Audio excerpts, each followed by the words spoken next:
आइए बच्चों, आपका स्वागत है आज की क्लास भारत का भूगोल क्लास नंबर 26 में। आज की क्लास का सबसे बेहतरीन टॉपिक है आपका, बिल्कुल रामबाण बोला जाता है हर परीक्षा के लिए टॉपिक, जिसे हम भारत की आधुनिक जनगणना एवं जनसंख्या पर आज हम लोग चर्चा करेंगे। यहाँ पर यानी कि विस्तृत अध्ययन करेंगे भारत की जनगणना एवं जनसंख्या को हम यहाँ पर देखेंगे। और ये टॉपिक जो होगा हर प्रकार के टॉपिक से बिल्कुल अलग होगा, क्योंकि यहाँ पर एक सामान्य परिचय के रूप में यहाँ पर कई सारे प्रश्न ऐसे हैं जिनको यहाँ पर व्यवस्थित कर दिया गया है, जिसमें कि बड़े लंबे वीडियो को ना दिखाया जा सके, छोटे सी समय में आपको ज्यादा सी बातों को दिखाया जा सके, इसलिए यहाँ पर इसका जो परिचय है वो सबसे पहले यहाँ पर बता दिया गया। और आप अगर क्लास में बिल्कुल अंत तक बने रहते हैं तो आप खुद समझ पाएंगे कि अभी तक आपने ऐसी जनगणना बिल्कुल नहीं पढ़ी होगी, क्योंकि ये बिल्कुल डिफरेंट प्रकार जहां से लगातार परीक्षाओं के द्वारा प्रश्न पूछे जाते हैं, परंतु बच्चे ये कहते हैं कि ये प्रश्न हमने जनगणना में नहीं पढ़ा था। तो बिल्कुल आप जो आपकी किताब में जो आपके किसी भी चैनल पर नहीं पढ़ा था वो आप यहाँ पर पढ़ेंगे, यानी पहली बार आप देखेंगे कि बिल्कुल किस तरीके से एक आधारिक रूप से जहाँ से क्वेश्चन पूछे जा रहे हैं उन जगहों से क्वेश्चनों को हम देखेंगे। सबसे पहले यहाँ पर जो बात की गई है भारत की आधुनिक जनगणना एवं जनसंख्या जैसा टॉपिक आपका है, तो इस टॉपिक में सीधी सी बात यहाँ से पता चल रही है कि आधुनिक का मतलब है बिल्कुल नवीन जनगणना जो आपकी हुई थी बाद में, उस जनगणना की बात करेंगे एवं जनसंख्या की बात हम यहाँ पर करेंगे। तो जैसे कि यहाँ आज हम शुरुआत कर रहे हैं, तो इसके परिचय में जो सबसे पहला प्रश्न आपका यहाँ पर है वो कौन सा है? किसी निश्चित क्षेत्र व समय, यहाँ पर आप देखेंगे किसी निश्चित क्षेत्र व समय में निवास करने वाले जो लोग होते हैं उनकी जो संख्या होती है उसे क्या कहा जाता है? जनसंख्या कहा जाता है। तो सबसे पहले जनसंख्या की एक परिभाषा आपको आनी चाहिए। जनसंख्या कहते किसे हैं? तो जनसंख्या वो होती है जो किसी भी निश्चित समय तथा निश्चित क्षेत्र में निवास करने वाली की जो लोगों की कुल संख्या होती है उसे जनसंख्या के नाम से जाना जाता है। अब देखेंगे यहाँ पर ये दूसरा जो प्रश्न है वो क्या है? जनसंख्या की दृष्टि से भारत हमारा विश्व में अब कौन सा देश हो चुका है?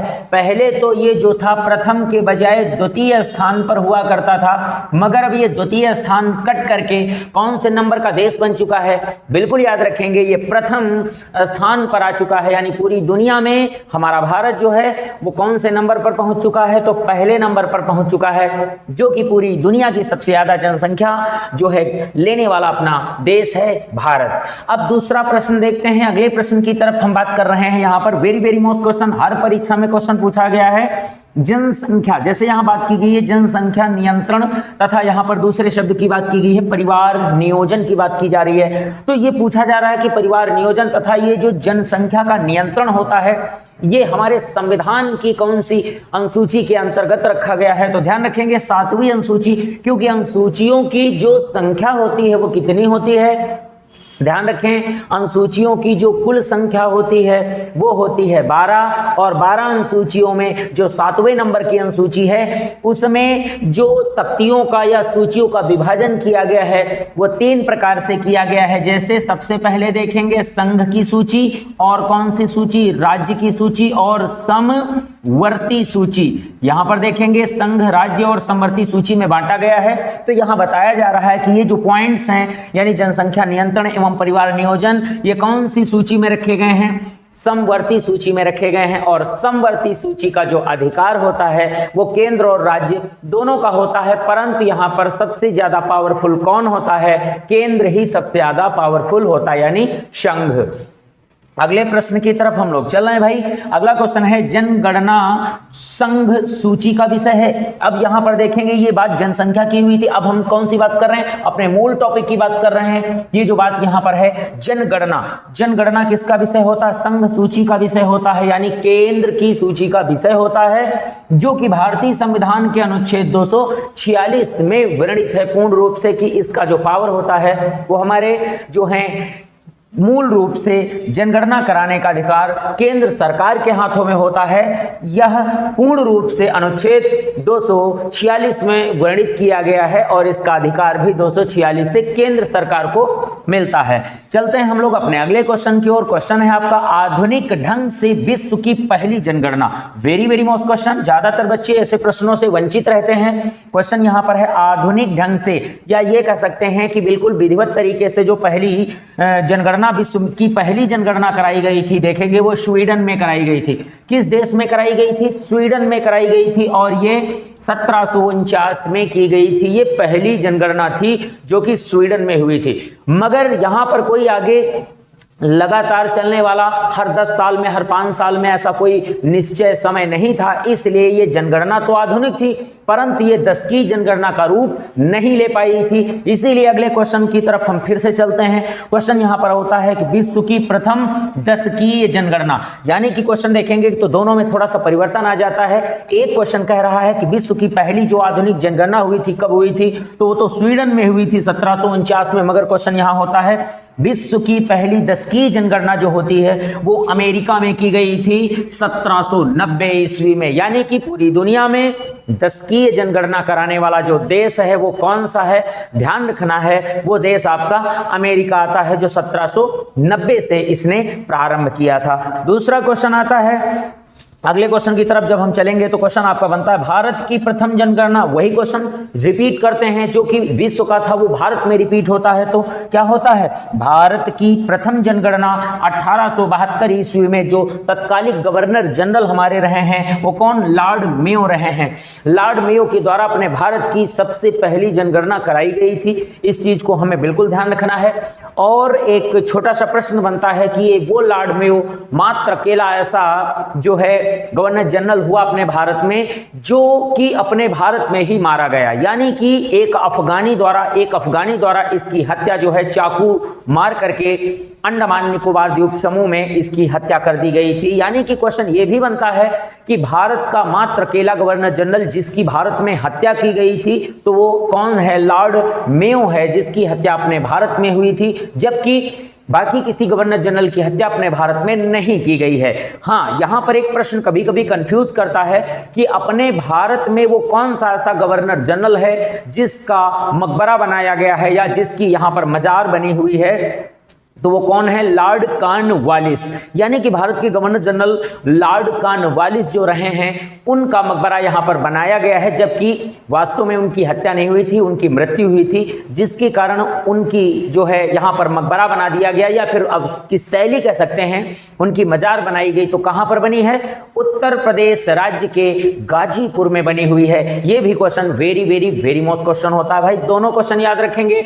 अपने भारत में मर जाने वाले जो गवर्नर जनरल हैं वो दो हैं, जिनमें एक की हत्या की गई थी, एक स्वैच्छिक मृत्यु अपनी मरा था। तो वो कौन है, वो है आपका गाजीपुर में जिसकी मजार बनी हुई यूपी के, वे हैं लॉर्ड कॉर्नवालिस और ये है बंदा लॉर्ड मेयो। चलते हैं अपने अगले क्वेश्चन की ओर। क्वेश्चन आपका ये हो जाता है कि भारत की प्रथम आधुनिक एवं दशकीय जनगणना, यानी कि जब आपसे क्वेश्चन पूछा जाए अपने भारत में पहली आधुनिक जनगणना कब कराई गई थी, तो अपनी आधुनिक जनगणना एवं दशकीय जनगणना जो सबसे पहले हुई थी वो 1881 में कराई गई थी। जो तत्कालिक गवर्नर जनरल रहे हैं इनका नाम क्या है, लॉर्ड रिपन के नाम से जाना जाता है। इन्होंने अपने भारत की जो है सबसे पहली दशकीय जनगणना कराने का श्रेय इनको जाता है, जिन्हें हम क्या कहते हैं, लॉर्ड रिपन कहते हैं। आइए चलते हैं हम लोग अपने अगले पेज की तरफ चलते हैं। क्वेश्चन आपका आ जाता है अगले क्वेश्चन में, जैसे कि सबसे पहले देखा कि भारत की प्रथम दशकीय जनगणना का जो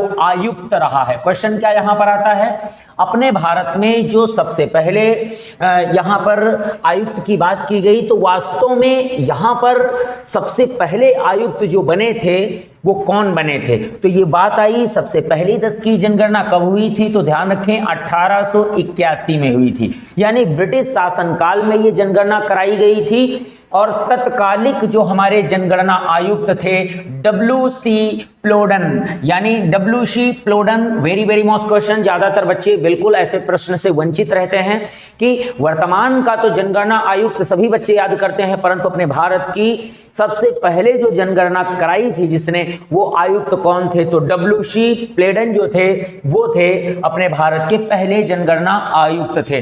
अब एक प्रश्न आता है कि अपने भारत की कई सारी जनगणनाएं हो चुकी हैं। 2011 तक की अगर हम जनगणना तक देखते हैं तो अगर जनगणना कुल की बात करें तो 15 हो चुकी हैं, 15 जनगणनाएं हो चुकी हैं क्रम संख्या के आधार पर अगर देखते हैं तो यहाँ पर 2011 के बाद लॉकडाउन के कारण ही 2021 की जनगणना का कराने का जो लक्ष्य था वो पूरा नहीं हो सका, जिसके कारण यहाँ 21 की जनगणना जो है बाधित हो गई। तो अभी हम लोग जो जनगणना पढ़ते हैं वो कौन सी पढ़ते हैं? हर परीक्षा का जो आपका सिलेबस होता है वो जनगणना 2011 के आधारित एवं उनका परिचय एवं उनके तथ्यात्मक अंतरों को देखा जाता है। तो जैसे कि अभी दूसरे प्रश्न की हमने बात की कि भारत की जनसंख्या वृद्धि दर के अनुसार 4 चरणों में बटी हुई है, यानी कि अपने ये जो जनगणना है, जो कितनी जनगणनाएं हुई हैं? 15 जनगणनाएं हुई हैं 81 से लेकर के, यहाँ पर समय की आप बात करी जा रही 81 से लेकर के 2011 तक। तो कितने चरणों में बांटा है? 4 चरणों में बांटा गया है। इन चरणों को क्या कहा जाता है तो वो ध्यान रखेंगे। सबसे पहला चरण यहाँ पर कौन सा होता है? ये होता है जनसंख्या की मंद या स्थिर वृद्धि दर। इसे क्या बोलते हैं? जनसंख्या की मंद या तो स्थिर वृद्धि दर, यानी कि बहुत धीरे धीरे धीरे इसे बोलते हैं रेंगती वृद्धि दर। इसका दूसरा नाम क्या होता है? रेंगती, ध्यान रखेंगे, रेंगती वृद्धि दर के नाम से भी इसे जाना जाता है, जो 1991 से 21 के बीच रही है। यानी कि हमारी जनगणना 1991 से 21 के बीच की जो वृद्धि दर रही है उसे रेंगती या मंद या स्थिर वृद्धि दर के नाम से जानते हैं। दूसरा अगर हम देखते हैं चरण, तो यहाँ जनसंख्या की अल्प या सतत, सतत का मतलब होता है ये बहुत ही मंद रही, स्थिर ऐसा लगता था कि वो रुकी पड़ी है मगर वो रेंग रही थी, मगर यहाँ पर अल्प या सतत वृद्धि दर।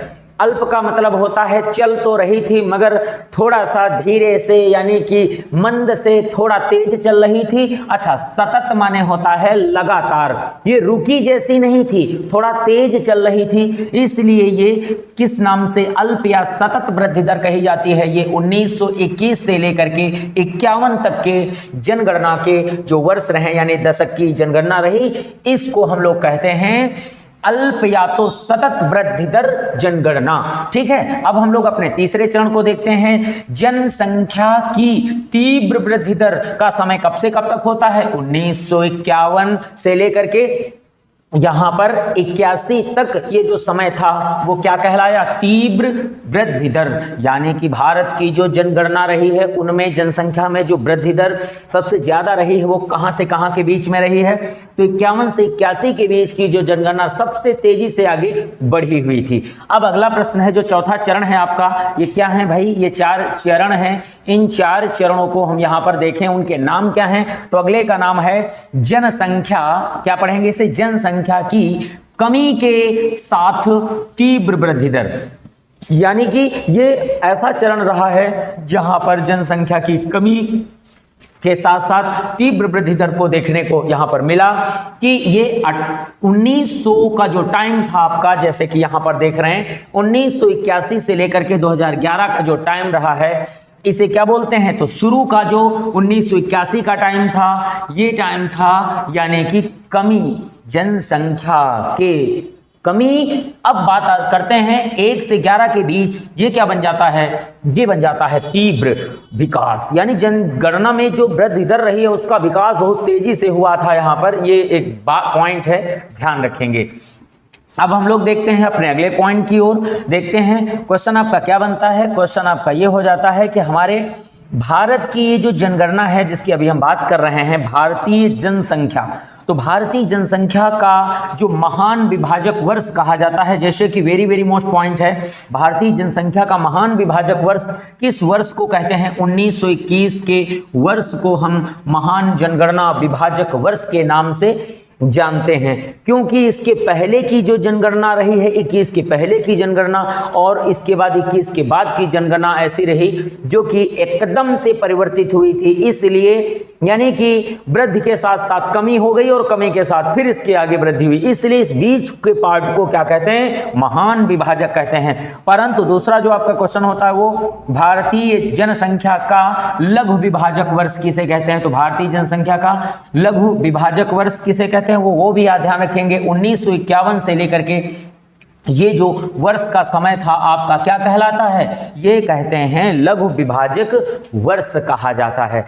अब हम लोग देखते हैं अपने अगले पॉइंट की ओर। क्वेश्चन आपका आता है भारत में सर्वाधिक जनसंख्या वृद्धि दर अब तक की सर्वाधिक जो रही है। क्वेश्चन एक बार फिर से समझ लीजिए, भारत में सर्वाधिक जनसंख्या वृद्धि दर, ठीक है, जनसंख्या वृद्धि दर का बात की जा रही है कब से, शुरू से लेकर के अब तक सर्वाधिक जो रही है वो ध्यान रखेंगे कब से कब तक की रही है, 1961 से 71 के बीच की रही, जो कि 24.80% रही। यानी कि किसी भी यदि हम दशक की बात करें तो इतना प्रतिशत वृद्धि में कोई भी नहीं जा पाया है, कोई भी जनगणना नहीं गई है जितनी की सर्वाधिक वृद्धि दर 1961 से देखने को हम लोगों को 71 के बीच में मिली थी। जैसे कि अभी यहाँ पर ऊपर ही हम लोग बात कर रहे थे कि तीव्र वृद्धि दर, अगर आप ये प्रश्न अच्छी तरीके से समझ पाए होंगे तो तीव्र वृद्धि दर का जो तीसरा चरण था वो 1951 से 81 के बीच था, मगर यहाँ पर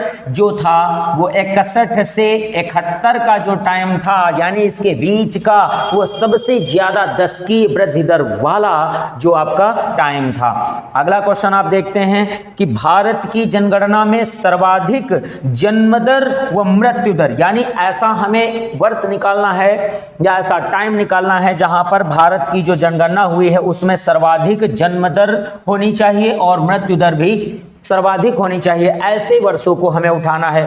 तो 1800 यहाँ पर देख रहे हैं 91 से लेकर के 1891 से लेकर के 1921 के बीच का जो टाइम था, एक ऐसा टाइम था जहां पर जन्म दर भी ज्यादा से ज्यादा रही मगर मृत्यु दर भी ज्यादा से ज्यादा रही। तो इसके पीछे कई सारी बीमारियां जो अपने भारत में फैली थी, जैसे प्लेग से लेकर के कई सारी महामारी फैली हुई थी, प्लस साथ में यहाँ पर 1914 में आ गया जो हमारा फर्स्ट वर्ल्ड वार था, तो वो भी ध्यान रखेंगे। भारत में प्रथम वर्ल्ड वार जो हुआ था वो कब हुआ, प्रारंभ 1914 में, यानी कि 1914 में ये जो आपका फर्स्ट वर्ल्ड वार प्रारंभ हुआ था, तो उसी वर्ल्ड वार के कारण यहाँ की जनसंख्या में तीव्रतम कमी भी हो गई थी।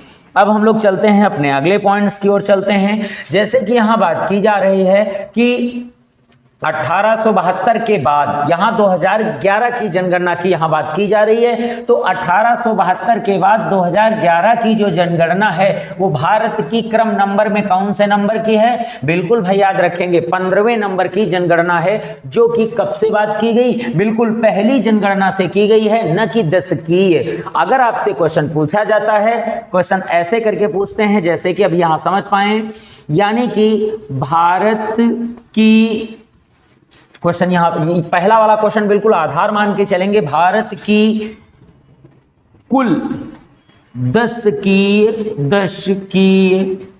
जनगणनाएं।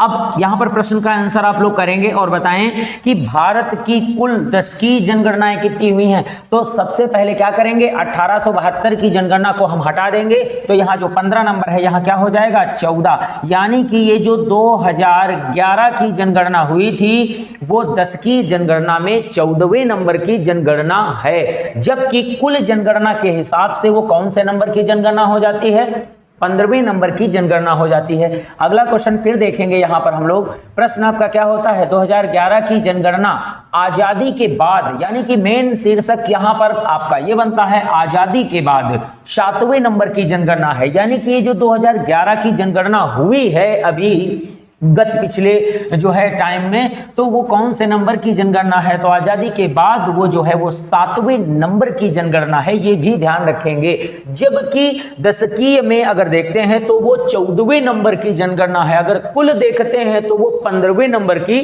जनगणना है। अब हम बात कर रहे हैं अपने भारत की जनगणना कराने का अधिकार किसको होता है भाई, जिस तरीके से प्रश्न अभी हम लोग अध्ययन कर रहे हैं, देख रहे हैं क्वेश्चनों को कि अपने भारत में जनगणना कराने का अधिकार किसको दिया गया है, तो बिल्कुल इस पॉइंट को ध्यान रखेंगे। ये संपूर्ण अधिकार अपने भारत सरकार के गृह मंत्रालय, किसके पास, एक बार फिर समझेंगे, भारत सरकार का जो गृह मंत्रालय होता है उसके पास होता है, क्योंकि वहां पर जो महारजिस्ट्रार तथा जनगणना आयुक्त का कार्यालय होता है, ये संपूर्ण जो है कार्यभार इसी के हाथों में होता है। यानी कि आप यहाँ पर प्रश्न को कई तरीके से समझ सकते हैं कि जनगणना कराने का पावर किसके पास होता है। तो पहला तो प्रश्न यही होता है कि भारत सरकार के हाथों में होता है। दूसरा क्वेश्चन अगर ये नहीं है तो ऑप्शन में लिखा मिल सकता है कि गृह मंत्रालय के पास होता है। अगर ये भी ऑप्शन नहीं है तो ऐसा भी लिखा हो सकता है कि महारजिस्ट्रार एवं जनगणना आयुक्त कार्यालय के पास इसका संपूर्ण अधिकार होता है। अब देखते हैं हम लोग अपने अगले पॉइंट्स की ओर देखते हैं। बात कर रहे हैं यहाँ पर हम लोग अपनी जनगणना 2011 की बात करते हैं। चलते हैं हम लोग अपने एक एक पॉइंट्स को बिल्कुल अध्ययन करेंगे, बिल्कुल याद करेंगे, क्योंकि एक सिस्टमेटिक पॉइंट होते हैं। इनमें जितना ज़्यादा बार आपका अध्ययन किया जाता है उतना ज़्यादा आपको स्टडी में जो है आसानी हो जाती है, याद करने में भी आसानी हो जाती है। जैसे कि देखेंगे जनगणना 2011 की यहाँ बात की जा रही है, तो जो की गई थी उसमें जो कुल जनसंख्या थी, यानी क्वेश्चन क्या होता है, भारत की कुल जनसंख्या ये क्या चीज है, बिल्कुल ध्यान रखेंगे, ये भारत की कुल जनसंख्या है जो कि 1,21,00,00,000, यानी क्वेश्चन को ऐसे समझ लें, 1,21,01,93,422 लोग। अगर समझेंगे यहां पर तो एक बार मैं फिर बोल दूं, 1,21,01,93,422 लोग थे, जो पूरी दुनिया का अगर हम बात करते हैं पूरे विश्व का कितने परसेंट बनता है, तो अगर पूरी दुनिया में 100% जनसंख्या निवास करती है तो उसका अकेले 2011 की जनगणना के अनुसार 17 यानी 0.5%, 17.5% केवल हमारे भारत में निवास करती है। ध्यान रखेंगे। अब दूसरा प्रश्न यहाँ कहना चाह रहा है कि ये जो अपनी कुल जनसंख्या है, इस कुल जनसंख्या में पुरुष अलग हैं और महिलाएं बिल्कुल अलग हैं, दोनों अलग अलग पार्ट्स हैं। तो बिल्कुल देखेंगे पुरुषों की जो संख्या आती है वो बिल्कुल याद करेंगे। आसान आपका सबसे बढ़िया होता है 62, 37 और 5 zeros। कैसे याद कर लेंगे, 62, 37 5 zeros और 58, 64 5 0, यानी कि आसानी से इसे आप याद कर लीजिए, क्योंकि अगर आप पूरी संख्या याद करते हैं तो हो सकता है कंफ्यूज हो जाओ और भूल जाओ। कैसे याद करेंगे, पुरुष होते हैं 62, 37 और महिला होती हैं 58, 64। ये है जो कि हमारी कुल जनसंख्या का, यानी कि इस कुल जनसंख्या का 51.54% हमारे पुरुष होते हैं और कुल जनसंख्या का ये जो महिलाएं हैं वो 48.46% अपने भारत में महिलाएं हैं यहाँ पर। अब ऐसे ही प्रश्न को जब हम आगे देखेंगे तो कुछ प्रश्न वेरी मोस्ट में यहाँ पर रखे जाते हैं। जैसे अभी ये वाले प्रश्न की अब हम लोग बात कर रहे हैं कि 2011 की जनगणना आयुक्त, जैसे बात की गई कि सबसे पहले जो थे वो बिल्कुल कंप्लीट आपका क्वेश्चन हो जाता है। मगर अब यहाँ पर हम लोग पहले के बाद कौन सा देखेंगे, जो सबसे आखिरी में रहे हैं, जो आधुनिक जनगणना नई जनगणना के रहे हैं वो कौन से रहे हैं। तो यहाँ पर 2011 की जनगणना का जो आयुक्त है वो कौन थे, वो सी चंद्रमौली बनाए गए थे। ध्यान रखेंगे 2011 की जनगणना के बारे में जब हम देख रहे हैं तो इसके जनगणना आयुक्त कौन थे, सी चंद्रमौली थे।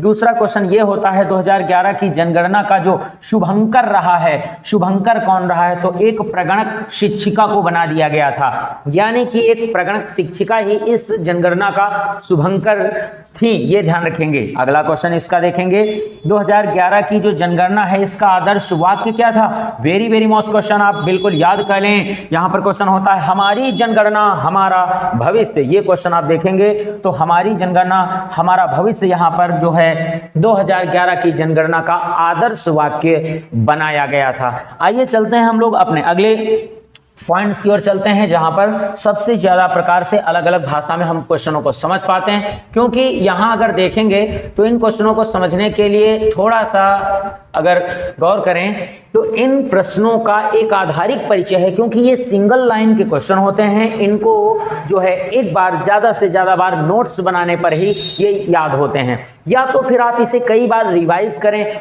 तो याद हो जाते हैं। तो बिल्कुल ध्यान रखेंगे, नोट्स बना करके रिवाइज जरूर करें, जिसकी ये सारे पॉइंट आपको कंप्लीट हो जाएं, क्योंकि ये जो आप क्लास पढ़ रहे हैं ये क्लास आपकी बिल्कुल स्पेशल है, अलग है, जो कि आप सामान्य जनगणना से, सामान्य किताबी जनगणना या फिर किसी भी कोर्स के सिलेबस की जनगणना से बिल्कुल अलग आप देखेंगे। सबसे पहला क्वेश्चन यहां पर है आपका कि 2001 से 11 की जो 10 की वृद्धि दर रही है वो कितनी रही है। यानी कि यदि हम बात कर रहे हैं कि 2011 की जो जनगणना रही है इसकी 10 की वृद्धि दर कितनी थी, तो इसकी 10 की वृद्धि दर 17.72 थी। ध्यान रखेंगे, यानी कि 10 साल में कितने % लोग बढ़े हैं, तो 10 साल में 2001 से लेकर के 11 के बीच में जो लोग बढ़े हैं उनका परसेंटाइज जो है 17.72% है। दूसरा क्वेश्चन देखेंगे, 2001 से 11 की जो औसत वार्षिक वृद्धि दर है, यहां पर 10 की बात की गई, यानी 10 सालों की बात की गई, यहां पर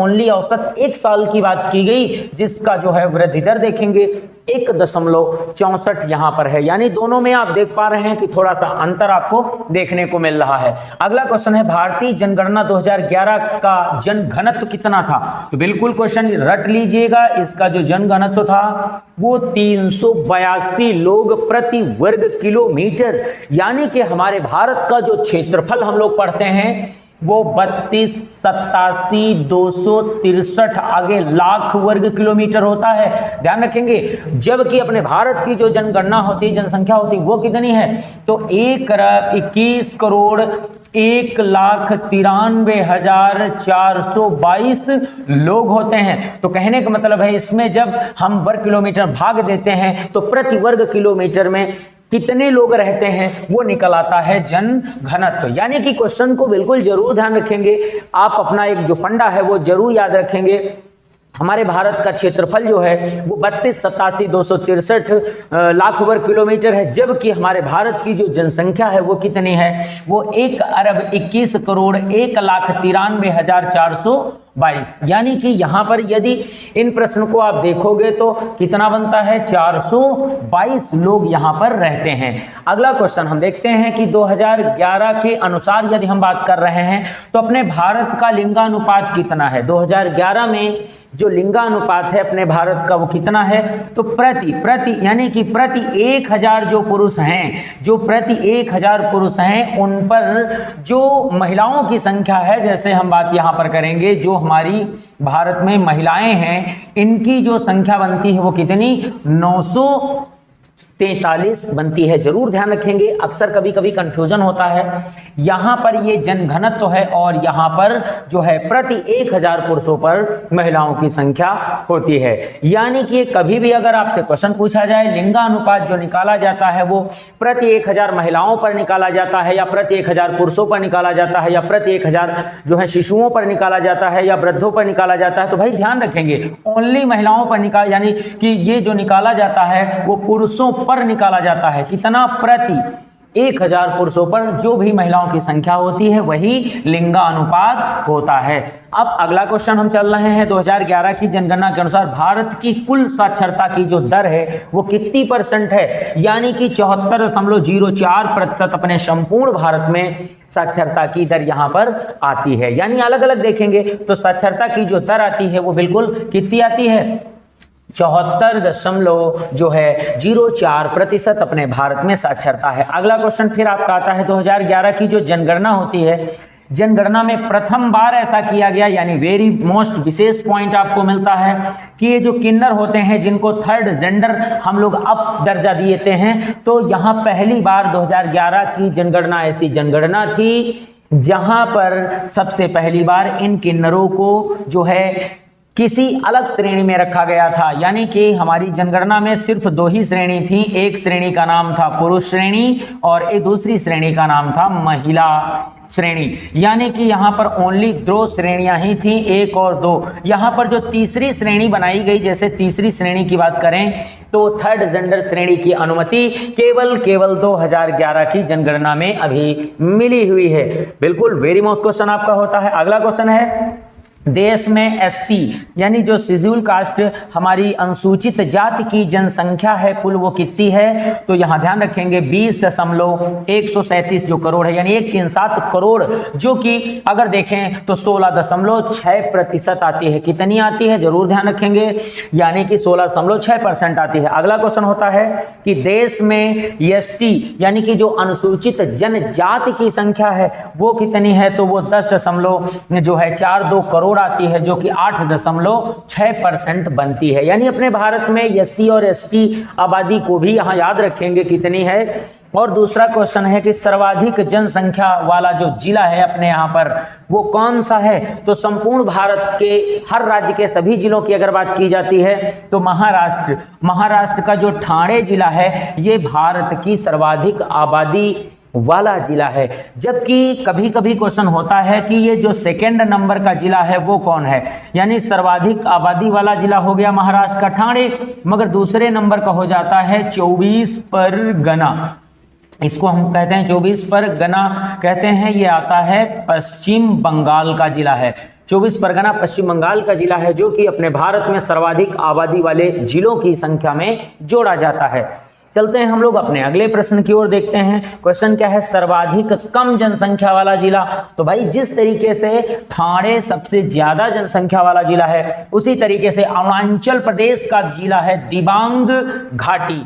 दिबांग घाटी ये वही घाटी है जहां पर ब्रह्मपुत्र नदी जो है चीन तिब्बत की सीमा से भारत के नामचा बरवा पर्वत के समीप हमारे भारत के अरुणाचल प्रदेश में प्रवेश करती है, तो दिबांग घाटी जिले में ही सबसे पहले प्रवेश करती है। चलते हैं हम लोग अपने अगले पॉइंट्स की ओर चलते हैं। जैसे कि अब हम लोग यहाँ पर बात करेंगे कि सर्वाधिक और जो है सबसे कम के जो टॉपिक हैं उन पर हम लोग अपना अगला अध्ययन करेंगे कि अपने भारत में ये जो 2011 की जनगणना हुई है, इस जनगणना में सर्वाधिक ज्यादा और सर्वाधिक जो कम पॉइंट्स हैं वो कैसे हम देखेंगे। तो चलते हैं सबसे पहले, जैसे यहां बात की गई नंबर 1 पर कि जनसंख्या यानी सर्वाधिक जनसंख्या, क्वेश्चन आपका क्या होगा, सर्वाधिक जनसंख्या वाला राज्य कौन सा है, तो यहां देखेंगे उत्तर प्रदेश, यानी कि अपने भारत में सबसे ज्यादा जनसंख्या वाला राज्य कौन सा है, उत्तर प्रदेश है। और उत्तर प्रदेश के पास 100% कुल जनसंख्या का 16.5% जनसंख्या रहती है, ध्यान रखेंगे 16.5%। जबकि सबसे कम में जो राज्य है वो कौन सा है, सिक्किम, जहां पर देखेंगे तो 0.05% ही जनसंख्या रहती है। तो क्वेश्चन आपका बनता है कि भारत में सबसे अधिक आबादी वाला जो है राज्य कौन सा है, तो उत्तर प्रदेश है। और सबसे कम आबादी वाला जो है राज्य कौन है, तो सिक्किम है। आप देख पा रहे हैं कि इसकी जनसंख्या कितनी कम है। जबकि दूसरा पॉइंट इसी का आधारित पॉइंट है कि सर्वाधिक जनसंख्या वाला केंद्र शासित राज्य यानी संघ राज्य कौन सा है, दिल्ली। और दिल्ली का जो 100% में अपना भाग आता है वो कितना आता है, 1.39% आता है। जबकि इसके में सबसे कम जो आता है हमारे केंद्र शासित राज्यों में सबसे कम जो आता है वो किसका आता है, लक्षद्वीप का, यानी 0.01% हिस्सा बनता है सबसे कम में। अब हम लोग चलते हैं अपने दूसरे नंबर के पॉइंट पर चलते हैं, यानी कि सर्वाधिक, क्वेश्चन आप फिर से यही टॉपिक उठाएंगे, सर्वाधिक दशकीय वृद्धि दर वाला राज्य। सबसे पहले सर्वाधिक दशकीय वृद्धि दर वाला राज्य देखेंगे तो सबसे ज्यादा दशकीय वृद्धि दर अगर 2001 से लेकर के 11 के बीच देखेंगे तो जो 10 साल होते हैं उसमें मेघालय राज्य में सबसे ज्यादा वृद्धि दर हुई। खुद देख पा रहे हैं यहाँ पर 27.95% जनसंख्या यहाँ पर बढ़ गई थी इस राज्य में, सबसे ज्यादा वृद्धि दर। और सबसे कम वृद्धि दर वाला जो राज्य था वो कौन सा था, नागालैंड में कितनी रही, 0.6%, 0.6% जो है वृद्धि दर रही है। जबकि सबसे अधिक दशकीय वृद्धि दर केंद्र शासित राज्य किसमें रही, दादर नागर जो आपकी आती है हवेली, उसमें रही है जो 55.9% था। सबसे कम में देखेंगे तो लक्षद्वीप जो है 6.3% वृद्धि दर थी। अब चलते हैं अगले पॉइंट पर जो कि आपका बिल्कुल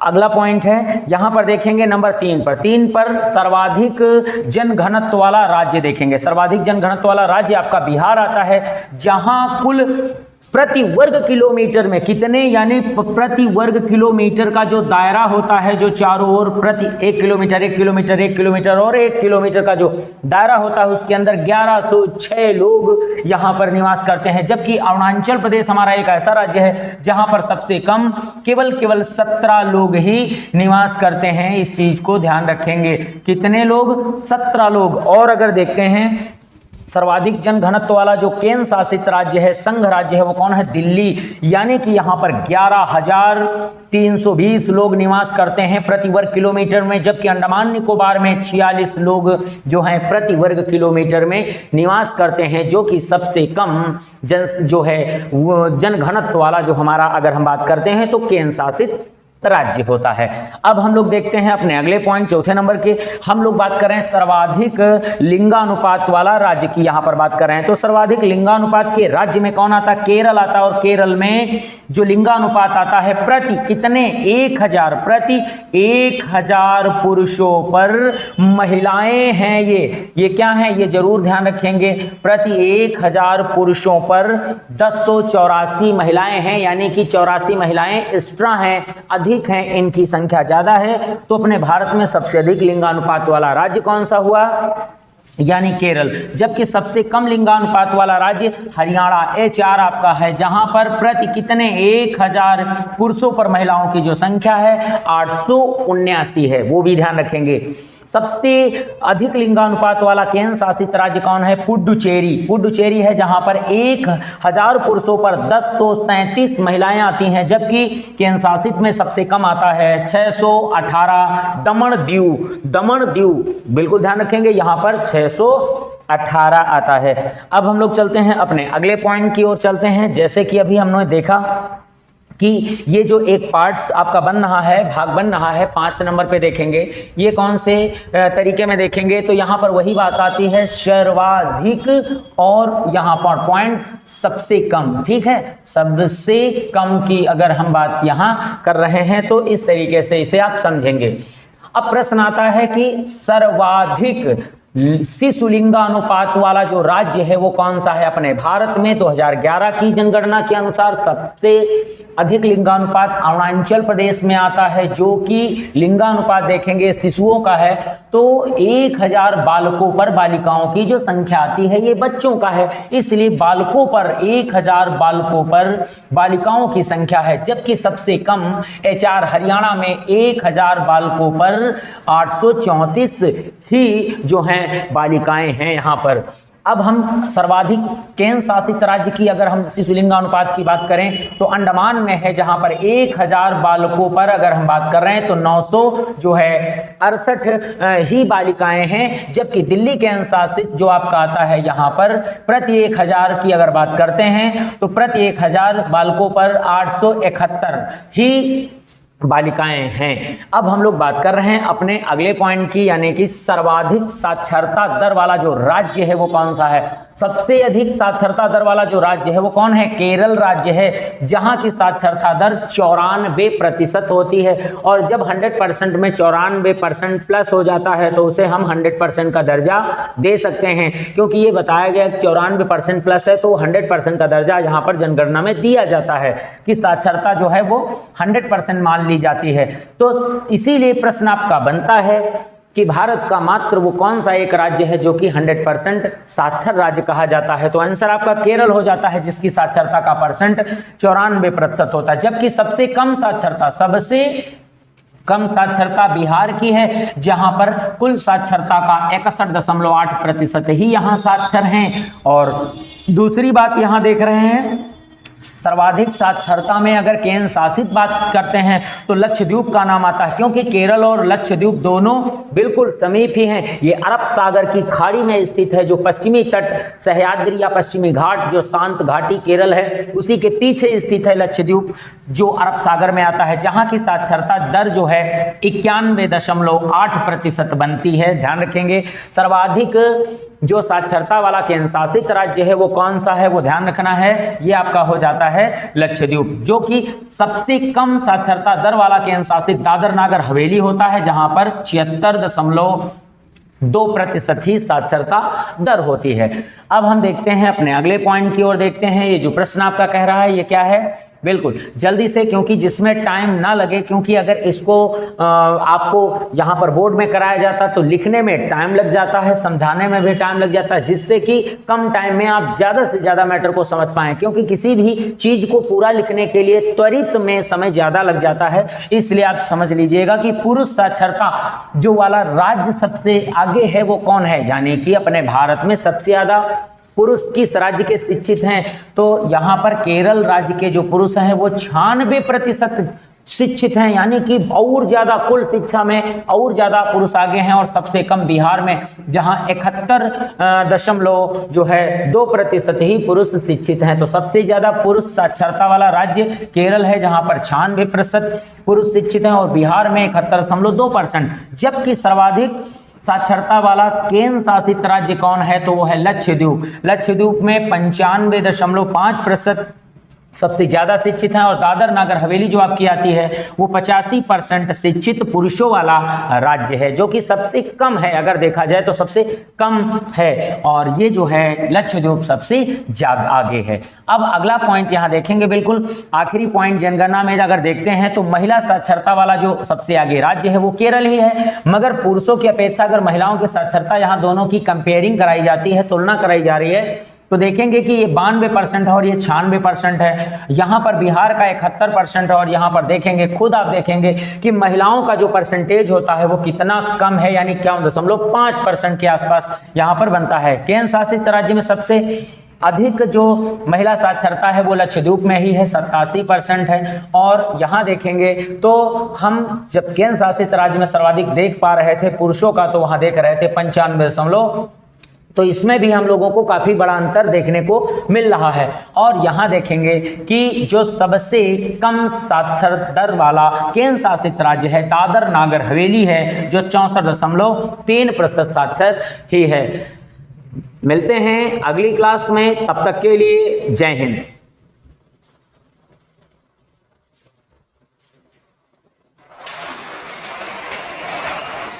चलो चलो तुम्हें काटो, रुक के काटे जा रहे हैं।